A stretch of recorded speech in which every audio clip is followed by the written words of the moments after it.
Hi everyone. Today I'm going to be doing a third video about this piece of hot crap. It happened to Nancy by the late fraud Dr. Beatrice Sparks, and as I promised in the most recent video and blog post series about this, number 50 on my list of everything wrong with this book. It's so horrifying and gross and disgusting and gobsmacking, lost for words. It needs its own separate video and post, and it's even more horrifying than I had misremembered in my mind. It's just ew, just there are no words for how absolutely disgusting this is. Number 50 on my very long list of everything wrong with the first Dr. Sparks books I ever read is one of those things I had misremembered in the years since I last read it. This is why it's so important to always have a book or film as fresh in your mind as possible when writing a review, since there's almost always something you'll forget, misremember, get mixed up with something else, or put in the wrong order. But make no mistake, the actual scenario is not only still nasty, but even grosser than I remembered. In my mind, I saw the passage as Nancy learning about all the ways she had to take extra care with her HIV-infected bodily fluids, like how to cue the caps, protect mom, uncue the caps. Like, what if I splatter on the toilet during my period, and cue the caps and italics, mom has an open sore on her bum, question mark, exclamation point. The actual passage, oh, this is just horrifying, and I am sorry about not a helicopter, a lawnmower noise in the background. Tuesday, August 28th. 6:57 p.m. because of course it wouldn't be a Dr. Fraud book if the narrator doesn't provide the exact time of day at the start of almost every single entry. It's become real in italics. Too real. We had a counselor here for a couple of hours because how many people actually have counselors sent over to their house the very next day after an HIV diagnosis? That just seems kind of a bit hard to swallow.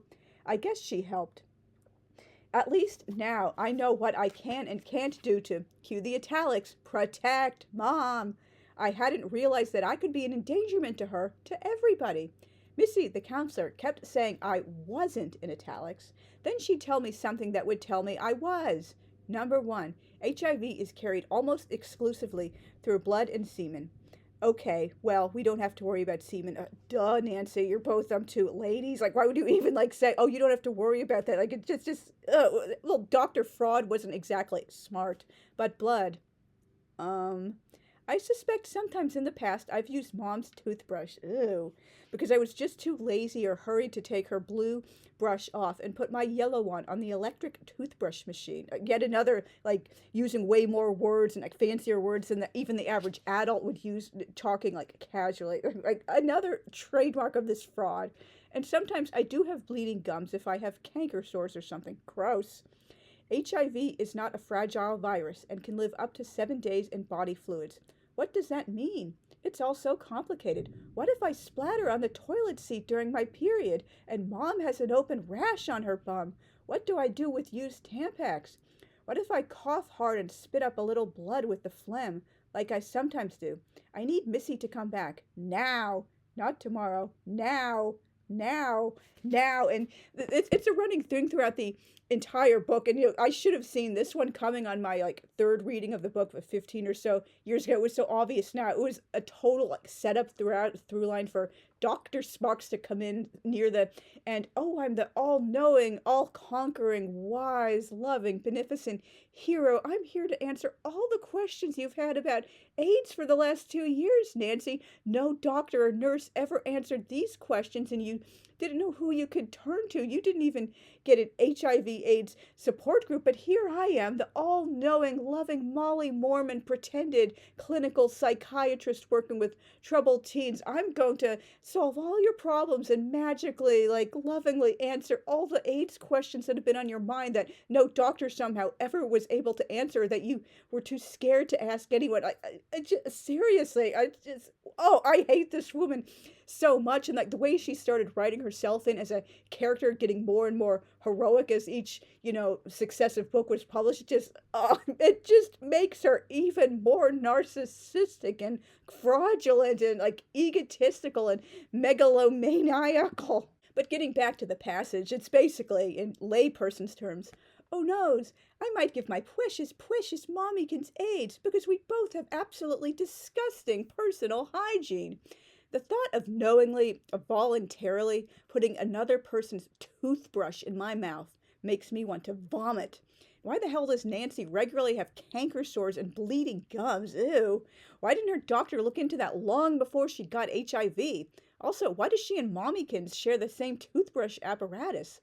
That has way too much potential for spreading germs and is just plain disgusting. And there's never an actual salary or paycheck, whatever, given for what her darling, precious forever mama makes. I'm not being hyperbolic or making fun. That's an actual line, like towards the end of the book. She calls her mother, my precious forever mama. Like, ew, like what teenager actually talks like that? That's just gross. The Mommykins worship is at its all-time like goofiest and like over the top and hardcore fetishistic in this book. But anyway, it seems like Mommykins is making a pretty decent salary. She's constantly selling like apartment buildings. It seems to be her job, and she can afford to like fly back and forth like from Arizona and Idaho when like Nancy yet again is lying or like hiding or running away from problems or difficult situations. So she goes to live by Daddykins in Arizona and then up with by Aunt Thelma in her little ranch in Idaho where she like passes away and meets Dr. Fraud near the end of her life, and all these other things like Mommykins can afford to just, oh, it's 7 a.m, I'm going to call off work for 4 days so I can take a beach vacation with my daughter, and I'm going to call in late for work because we found a bird and we're setting up a little nest and cage for him. It's just, she obviously is making pretty decent bank. Why can't she afford 2 separate like electrical toothbrushes? And who would say electric toothbrush apparatus? You would just say the electric toothbrush or whatever. It's just Dr. Fraud. She did not understand how normal people, particularly teenagers, talk, particularly in a journal and not like a formal like English composition where they're trying to sound like all pretentious and literary and just more mature than their age. At first I wondered what the hell Dr. Sparks was doing on the toilet during her period, if the idea of splattering blood all over the seat was a regular or reasonable concern of hers. I know that's a horrible image, probably nobody wanted. You're welcome. Then I wondered if that woman had ever even had a period, despite having biological children. It can happen. Finally, it dawned on me. Oh yeah, garments.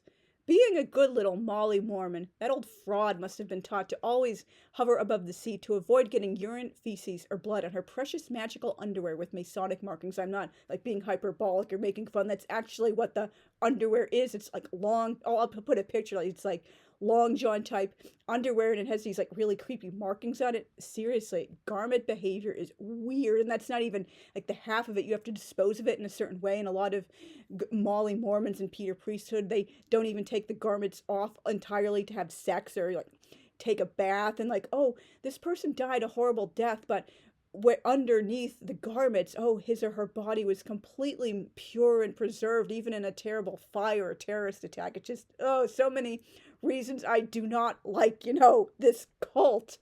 Girls do tend to have more accidents during their first few years of menstruation when they're not yet familiar or comfortable with what's happening. But even a girl on her first period would have to be deliberately trying to splatter blood all over the seat. That's just disgusting. Why the hell is Mommykins going around with open rashes on her ass and then putting them on a toilet she shares with Nancy, or anyone else for that matter? Why isn't Nancy cleaning the blood off the toilet seat? Actual nudists always carry a little towel around so they don't rub their bare anus and genitals against common furniture.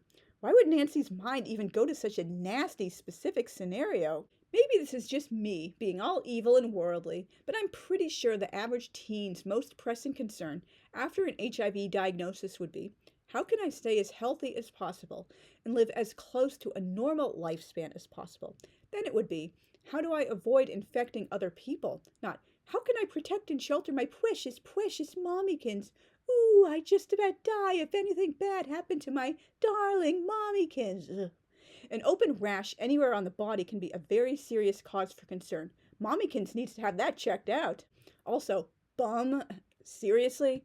Maybe this is a regional thing, but I never heard any other teens in the 90s using that word in New York, Pennsylvania, or Massachusetts. It was always ass or butt, or if more formal, polite language were required for a certain audience, like if you're writing something for English class or talking to your grandparents, a term like behind, rear end, or derriere. The only person besides my paternal grandma I remember using the word bum was my spin instructor, Nancy. Connection to this book, not intentional, who might have been about 20 years my senior. My grandma also said ass much more frequently. And like the Nancy, the spin instructor, when we were doing the after spinning, like stretching, so we wouldn't, hop right off the bike and go back to like our daily routine with the muscles still all, like worked out and not, like relaxed. She would say like, oh, you pull your legs up one by one behind you, like all the way up to the bum, like something like along those lines. And that was basically like the only person I remember using that word with any regularity for that, body part. Bum seems to be much more widely used in the UK, Ireland, New Zealand, and Australia. I've been in the U.S. South for 7 years now, which Nancy is also supposedly from, despite having absolutely, zero like cultural connection or like coming across like an accurate Southerner at all, like as about authentically Catholic, as authentically Southern as she is Catholic, which is to say none at all. And I haven't heard anyone using that word here. Must be yet another Molly Mormon idiosyncrasy. Was the old fraud telling on herself for having horrible personal hygiene? Or did she think deliberately using another person's toothbrush gross, splattering menstrual blood all over the toilet seat, and putting open rashes against said dirty seat were totally normal occurrences?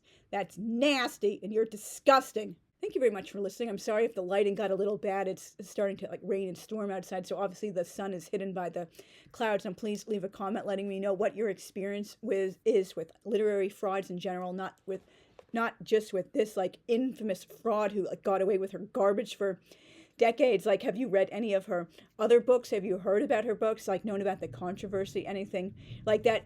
Are you as horrified and grossed out as I am by this disgusting bathroom scenario and toothbrushing? Oh, I'm just matter of factly like, who cares? Like, everyone does this apparently, like using another person's toothbrush. That's just so absolutely gross. And she reiterates in the back matter about AIDS, like saying, oh, don't use another person's toothbrush, or that can be a higher risk. Like, who is using other people's toothbrushes anyway? That's so disgusting. I don't even have words for it. This woman just keeps getting worse and worse the more I find out about her, and like the more I like read her books I haven't read already, or like reread other ones that I last read years ago. I'm finding so many new things to be just blown away and disgusted and gobsmacked and angry about. She is just the gift that keeps on giving, like, despite how awful her books are. And thanks again for watching, and I will see you guys again very soon. Bye.